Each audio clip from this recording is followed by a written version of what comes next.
For the second video, we're still gonna be talking about least upper bounds and greatest lower bounds, particularly because we have not discussed its significance.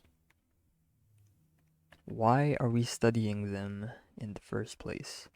Well, there are a couple of reasons. Number one, it's because it's used in proofs of some theorems, which we will deal with later on. And more importantly, right now, I want to show that it justifies the existence of real numbers. So to explain this, I need to introduce you to a concept called the least upper bound property. It's a property which the real numbers satisfy, and it goes as follows.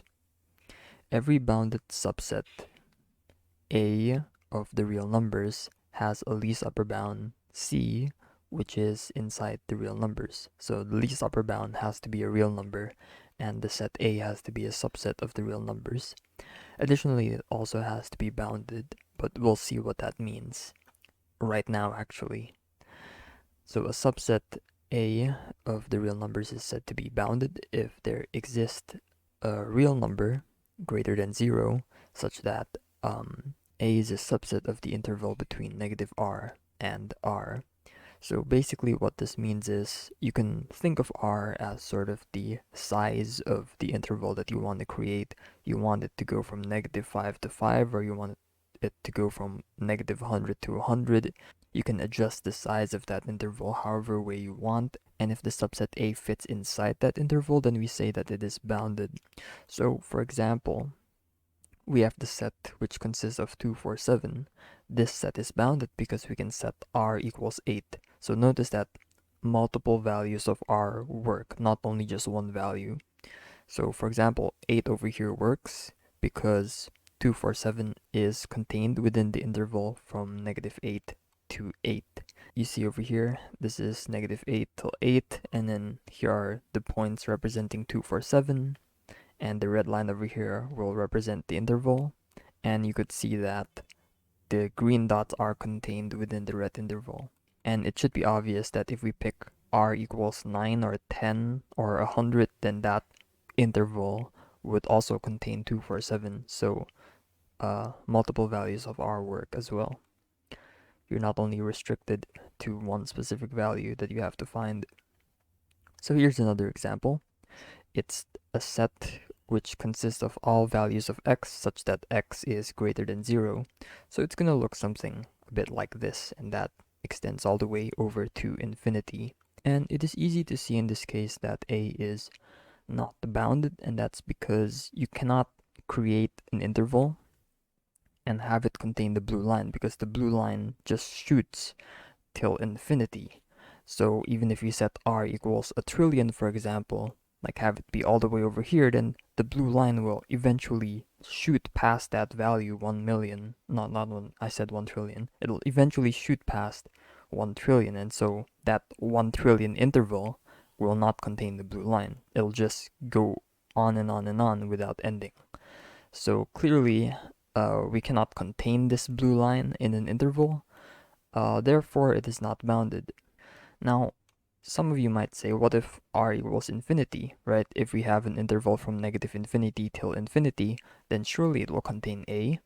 You're right, but you cannot set r as infinity because over here we specifically mentioned that r should be a real number, and infinity is not a real number. So, no can do. Alright. So now that we understand what bounded means, we can understand this statement a little bit better. So for example, 2, 4, 7 is bounded, and it is a subset of the real numbers. So for sure, we are guaranteed that this thing over here, this set, has a least upper bound.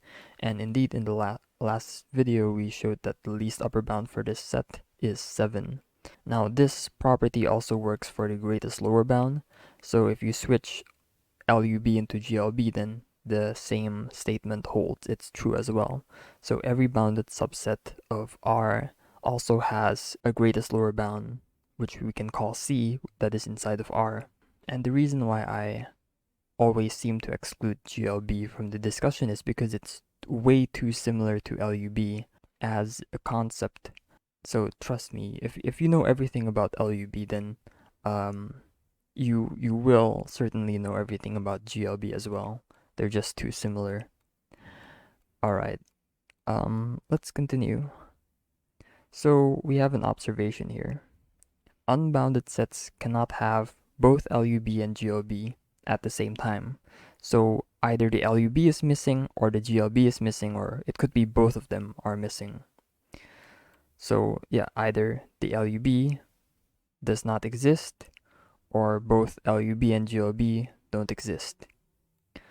So for example, in this set over here, A is unbounded, which means one of these guys are missing or both of them are missing.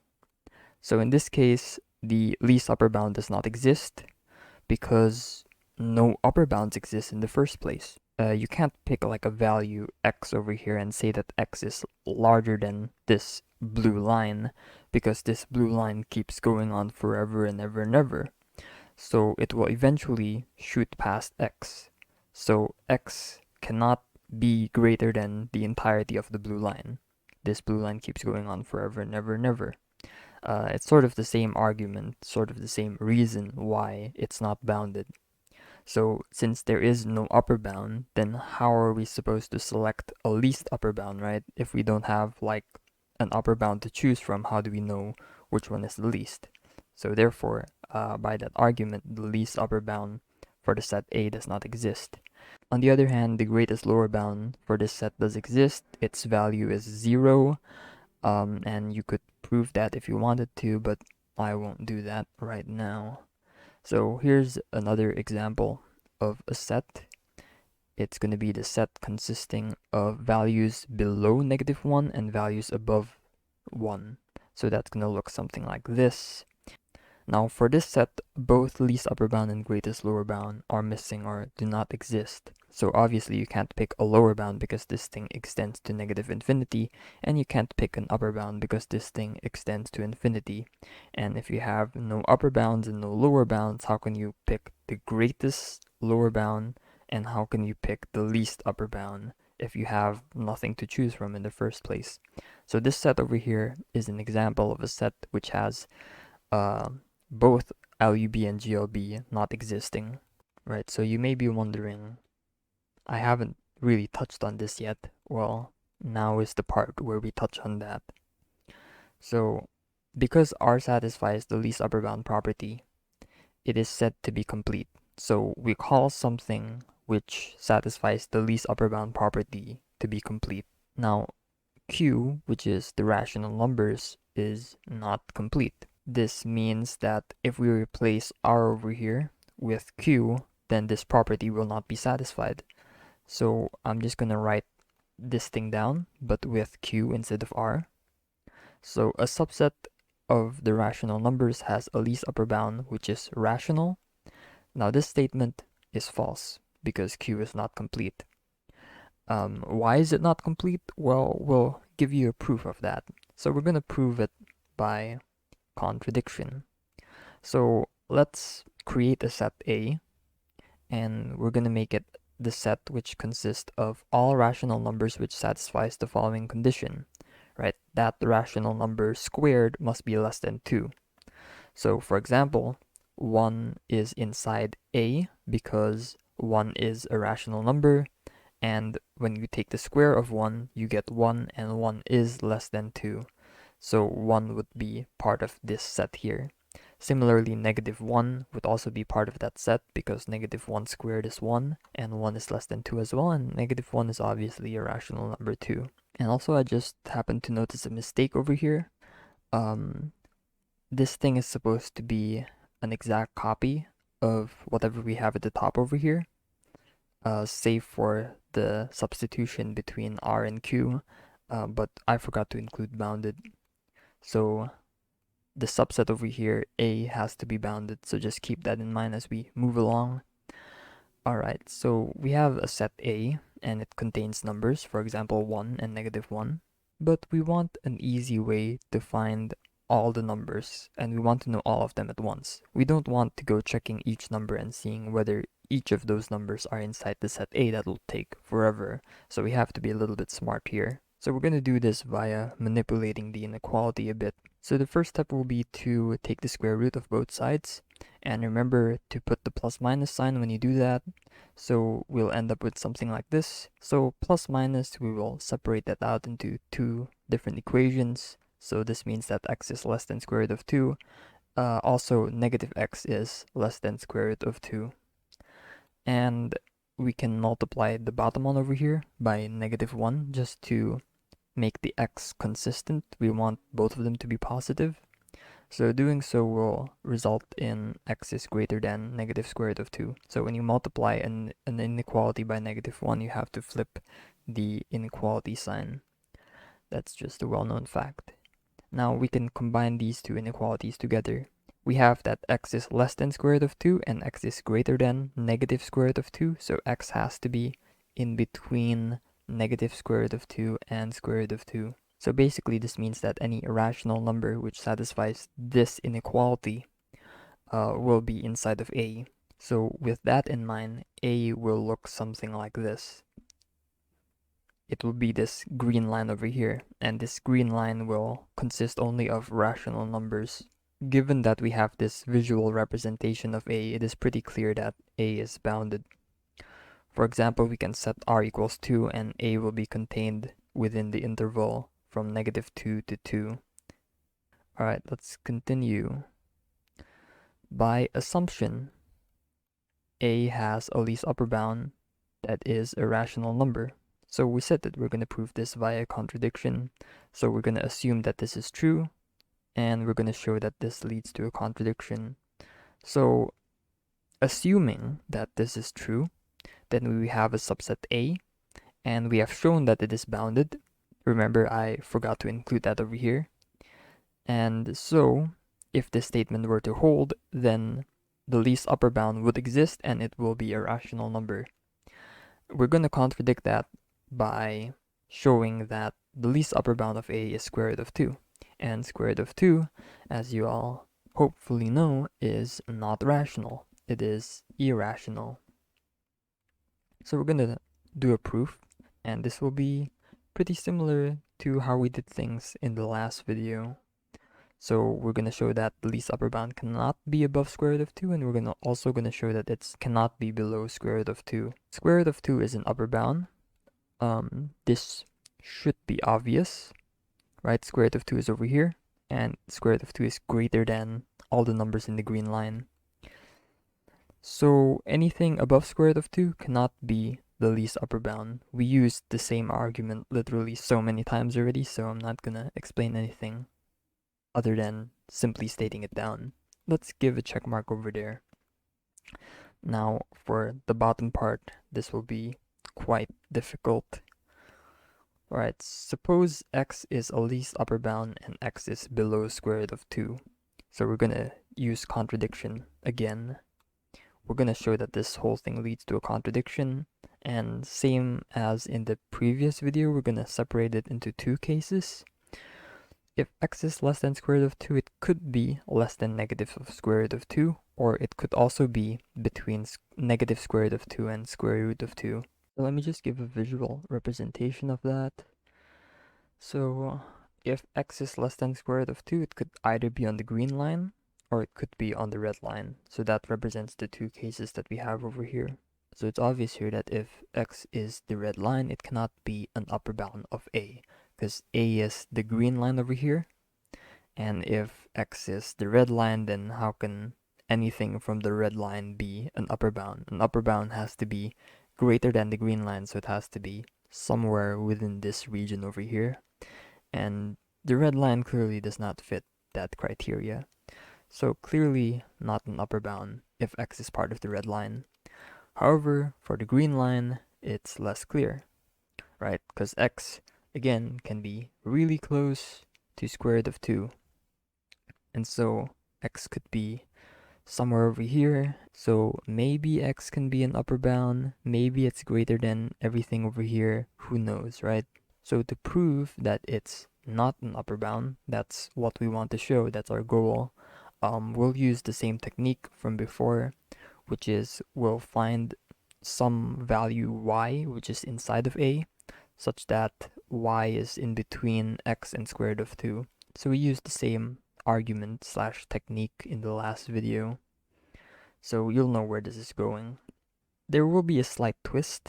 Y cannot be x plus square root of 2 divided by 2 because we don't really know whether this is rational or irrational. Therefore, we won't be able to verify if it is inside of A or not. Because remember, if you want it to be inside of A, then it has to be a rational number.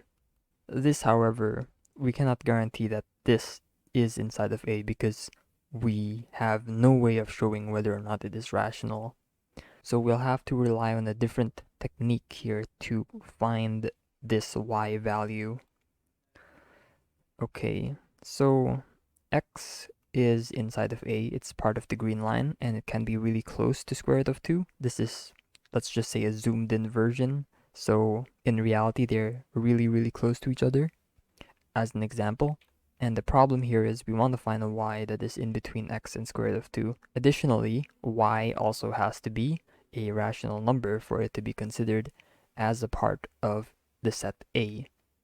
So basically this turns into the question, does there exist a rational number between x and square root of 2? If we can answer this question, then y will exist. And if it exists, then we can continue on with the proof. To do this, we can let y be a decimal approximation of square root of 2. So by that I mean you have square root of 2 represented in decimal form, so 1.14 something something something, and you cut it off at some point. So this, for example, is a 3 decimal approximation of square root of 2 because we cut it off at the 3rd decimal mark. And that could be the y that we're looking for. A decimal approximation is rational, unlike square root of 2, which has just these numbers continuing on and on and on forever. The decimal approximation stops at some point, so these will be rational, and they will be close to square root of 2 because literally it's an approximation, so it has to be close, and that could be what we're looking for, right? Y could be over here, so that could be exactly what we're looking for. The problem, however, is how do we know if our decimal approximation is good enough? What if we cut square root of 2 at some point and the decimal approximation just happens to be bad, right? We could cut like over here and just have it say 1.4. That will not be close to square root of 2. Maybe it will fall somewhere over here. Now that would be bad because it's not in between x and square root of 2. So how do we fix that? Take more decimal places, just cut further ahead. So if you cut over here, and if the resulting value is bad and unusable, then cut further ahead, maybe cut here this time, and you will inch closer to square root of 2.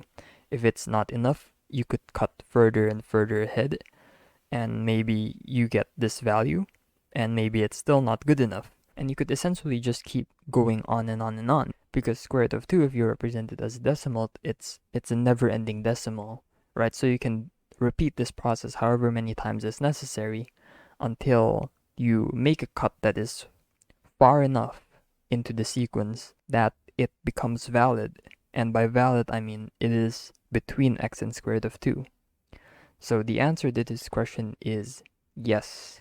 There does exist a rational number between x and square root of 2, and that value is y3 or yn, where n represents the attempts that you make to cut the decimal points farther and farther. So basically what this is saying over here is that y3 is part of the green line, part of the set A, and in order for x to be an upper bound of A, it has to be greater than the green line.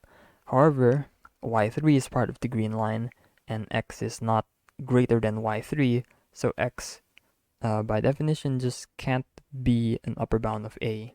It's not above the green line, so to speak. So let's recap. So if x is in the red line, it cannot be an upper bound, and if x is in the green line, it also cannot be an upper bound. So if x is less than square root of 2, it cannot be an upper bound.